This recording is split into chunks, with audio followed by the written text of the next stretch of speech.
Bélgica, 23 de agosto de 1914.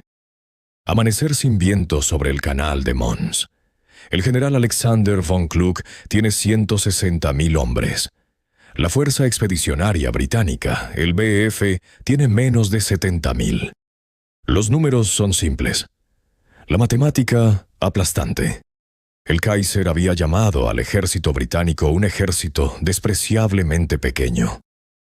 Von Kluck esperaba despejarlo de su camino antes del mediodía.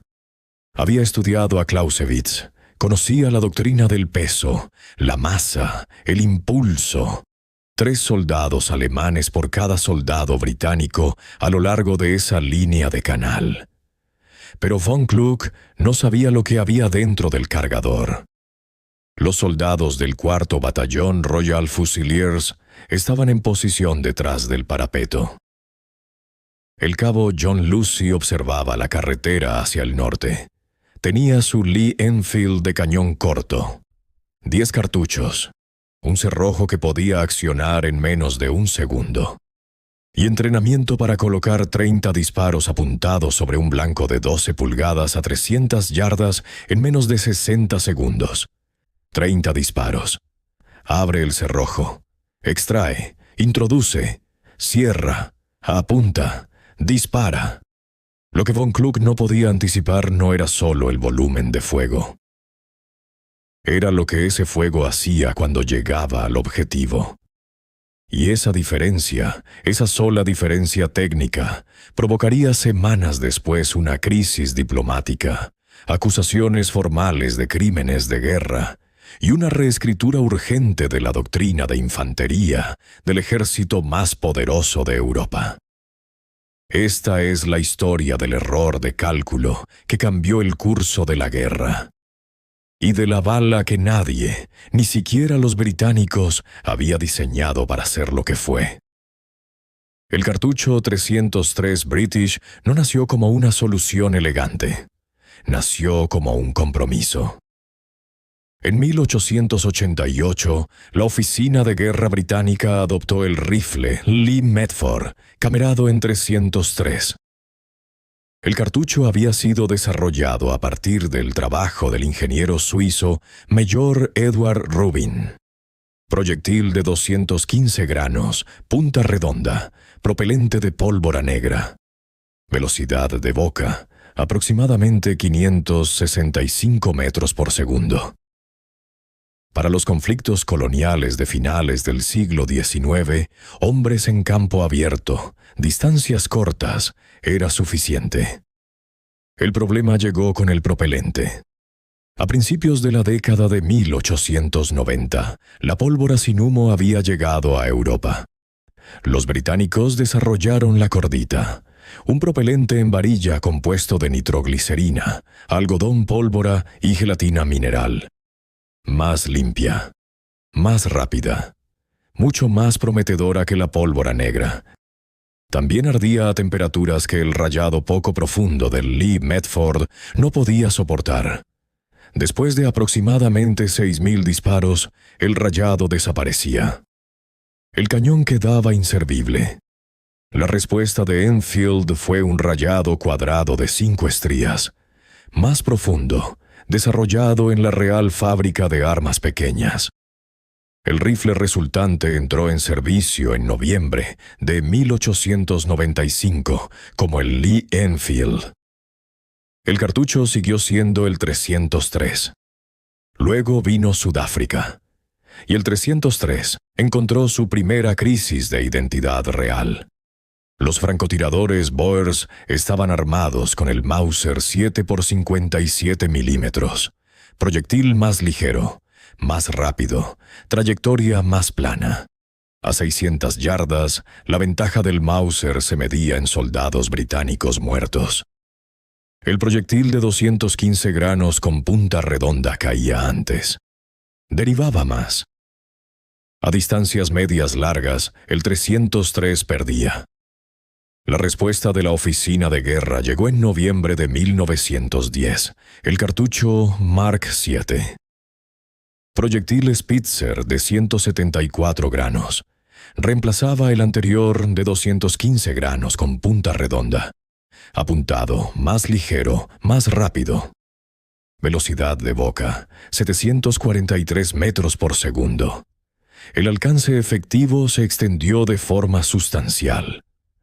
Sobre el papel, el 303 era ahora competitivo, con los mejores cartuchos de infantería en servicio en cualquier lugar del mundo. Lo que el Consejo de Artillería no anticipó completamente era lo que el Mark VII haría una vez que llegara al objetivo. La doctrina de infantería alemana en 1914 estaba construida sobre una premisa que había dado resultado durante más de una generación. Masa, artillería, impulso colectivo. Los oficiales de los cuerpos de infantería del ejército imperial habían estudiado a Clausewitz. Su entrenamiento enfatizaba el peso del asalto, el apoyo de artillería y la capacidad de absorber pérdidas manteniendo el avance. La superioridad numérica se traducía en superioridad táctica. En cuanto a los rifles, la lógica era igualmente sólida. El Gewehr 98 disparaba una bala Spitzer de 7,92 milímetros a aproximadamente 884 metros por segundo. Más rápido que el 303, trayectoria más plana. El pensamiento militar alemán sostenía que en un combate de infantería moderno, la superioridad balística combinada con la masa determinaría los resultados. Un rifle era un instrumento de precisión. Se apuntaba, se disparaba, se impactaba. La herida era un canal limpio, consistente, predecible.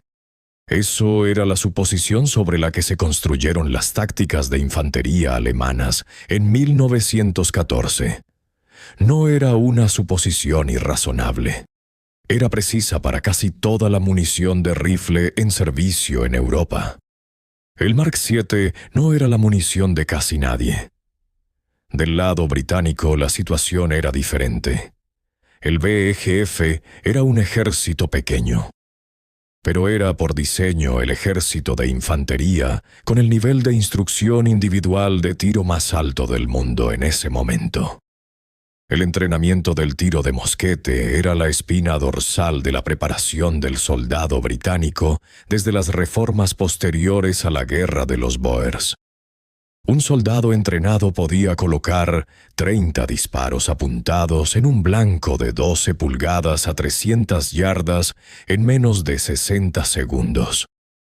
El SMLE tenía un cargador de 10 cartuchos y un mecanismo de cerrojo que podía accionarse sin perder la posición de mira. En manos de soldados entrenados, la cadencia de tiro sostenida era de 15 a 20 disparos apuntados por minuto en campo real, no en ejercicios de instrucción. 2 ametralladoras Vickers cubrían el puente ferroviario en Nîmes. El resto era Lee Enfield. La 18 División Alemana del 9º Cuerpo de Ejército avanzó sobre el saliente del canal en formación de masa. La doctrina del peso y el impulso. Von Kluck esperaba que el BEF cediera. Los alemanes llegaron en columna por la carretera norte. Lo que encontraron fue una bala de 303, viajando a 743 metros por segundo, disparada por hombres que no necesitaban parar para apuntar, porque llevar 10 años haciéndolo hace que el gesto sea reflejo. El cabo John Lucy, del 2º Batallón Royal Irish Rifles, observaba el camino desde su posición. No había nada heroico en lo que hacía. Abría el cerrojo, apuntaba, disparaba. Volvía a abrir el cerrojo. La mano derecha no pensaba. La mano derecha había disparado miles de veces en instrucción. Lo mismo ocurría a lo largo de toda la línea del canal. En el puente de Nîmes, las 2 ametralladoras Vickers abrieron fuego. Cuando sus sirvientes fueron abatidos uno a uno, el soldado de primera Sidney Godley tomó control de una de las armas solo, ya herido, y mantuvo su posición durante 2 horas mientras el batallón se replegaba. Godley sería condecorado con la Cruz Victoria, el primero en recibirla en la Gran Guerra. Las bajas alemanas en Mons ese único día se estiman en miles. Contra una fuerza de 1/3 del tamaño del ejército de von Kluck. Los informes alemanes post-batalla describirían lo que los atacantes creyeron haber encontrado: fuego masivo de ametralladora desde múltiples posiciones simultáneas. El volumen y la precisión del fuego no era lo que habían previsto. La mayor parte procedía del Lee Enfield y de lo que estaba disparando. La construcción del Mark VII era su secreto, y el secreto no había sido difundido. El tercio delantero del interior del proyectil no era plomo, era aluminio. En algunas series de producción, fibra comprimida o pulpa de madera. El plomo solo llenaba la sección trasera del proyectil. Ese desplazamiento movía el centro de gravedad hacia la base del proyectil. En vuelo, el giro giroscópico impartido por el rayado del cañón lo mantenía estable. Con la punta hacia adelante. Preciso. Exactamente lo esperado. Al impactar en tejido orgánico, la física cambiaba por completo. La punta más ligera desaceleraba más rápido que la base de plomo más pesada. El proyectil comenzaba a virar sobre su eje transversal, a tumbar.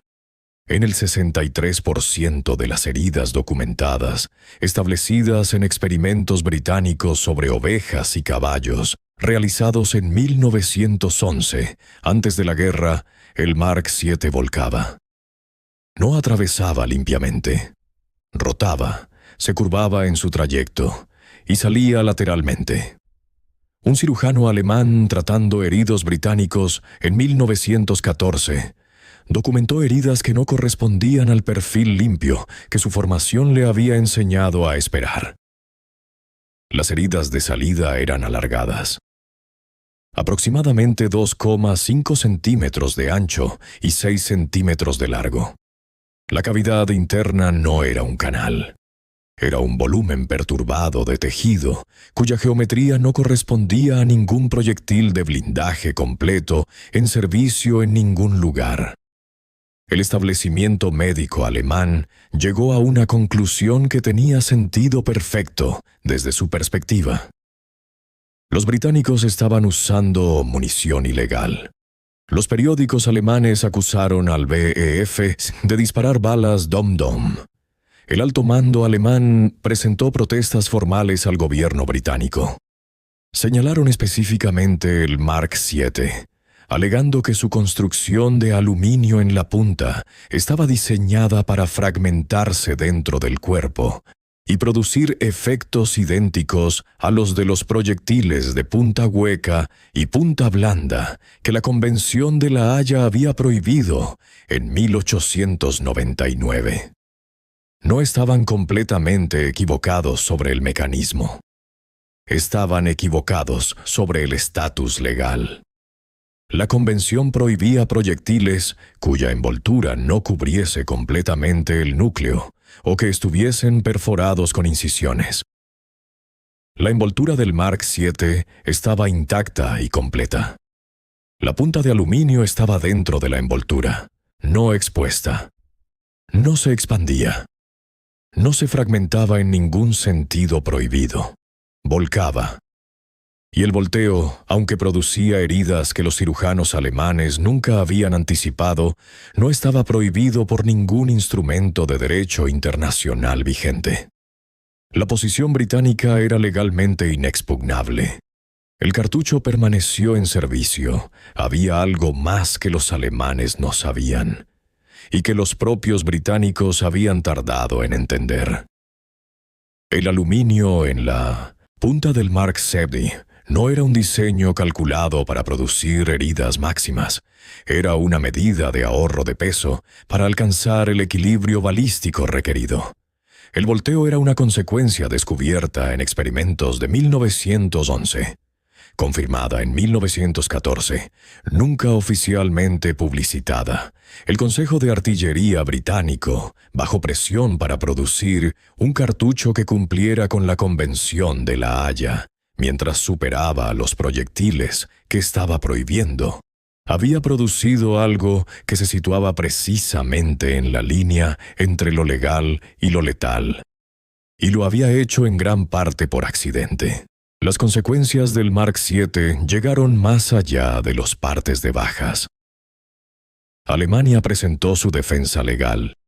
Los británicos respondieron con una defensa escrita que descansaba en un único punto. La envoltura estaba intacta y completa. El cartucho superaba todas las pruebas que establecía la Convención de La Haya. El argumento no llegó a ningún lado, porque no podía llegar a ningún lado. Gran Bretaña no podía retirar un cartucho que ya estaba en cada cargador del frente occidental.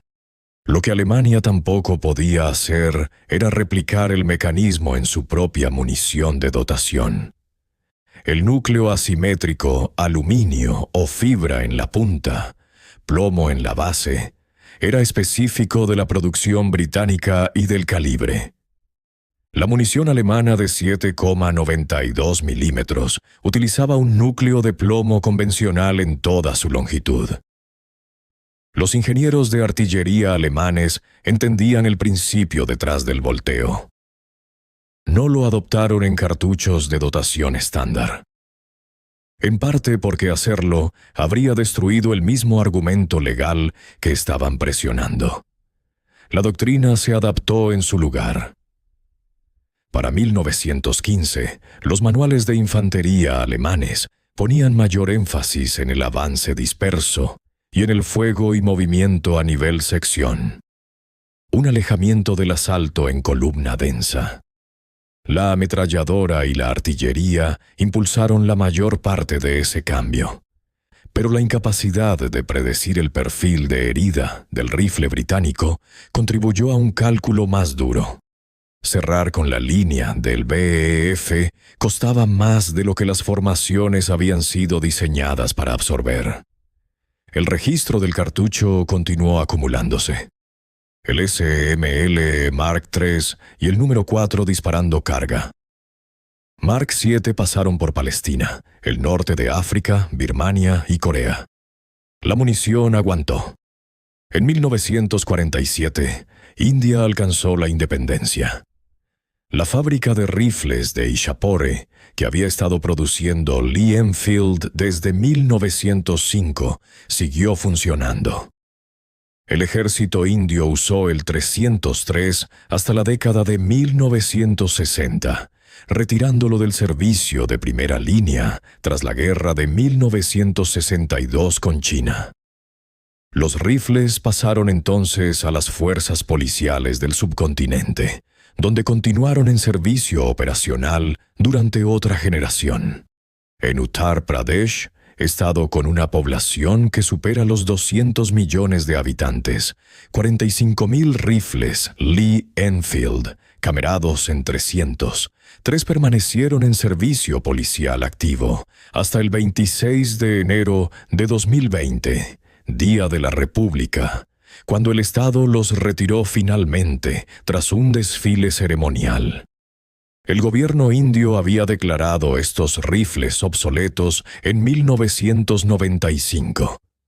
Permanecieron en servicio operacional diario durante 25 años después de esa declaración. Bangladesh siguió el mismo arco. En las colinas de Chittagong, los Lee Enfield 303 eran portados por agentes de policía hasta bien entrados los años 2000. El mismo cartucho. El mismo mecanismo, el que por última vez había servido al ejército británico en Corea.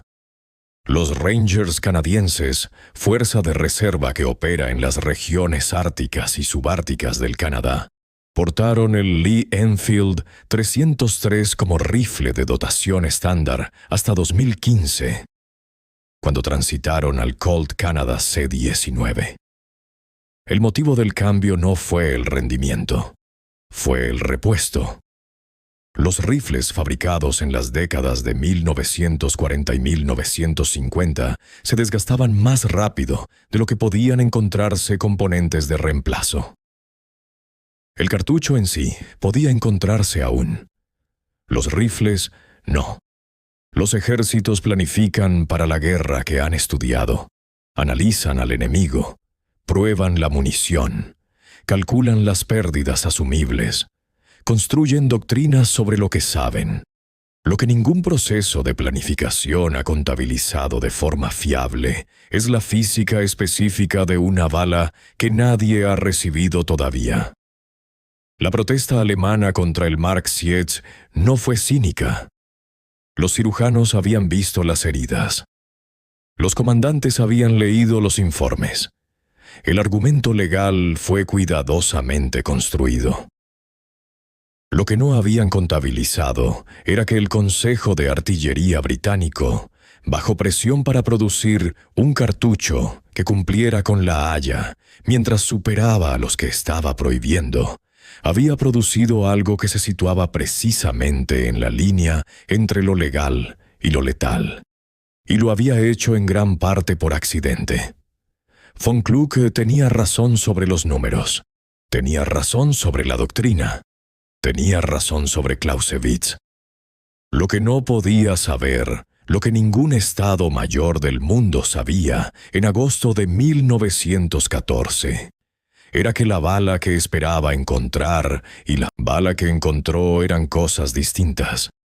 La misma envoltura, el mismo calibre, una física diferente al impacto. Esa diferencia se tradujo en miles de bajas en un solo día, en una protesta diplomática que no llegó a ningún lado, en una reescritura de la doctrina de infantería de la potencia militar más poderosa de Europa, y en un cartucho adoptado en 1888 que permaneció en servicio policial operacional hasta el año 2020. Las instituciones planifican, los fusiles permanecen. Si este tipo de historia te interesa, la que ocurre en el espacio entre lo que los estados mayores calcularon y lo que ocurrió realmente, suscríbete y activa las notificaciones. El próximo episodio no te lo puedes perder.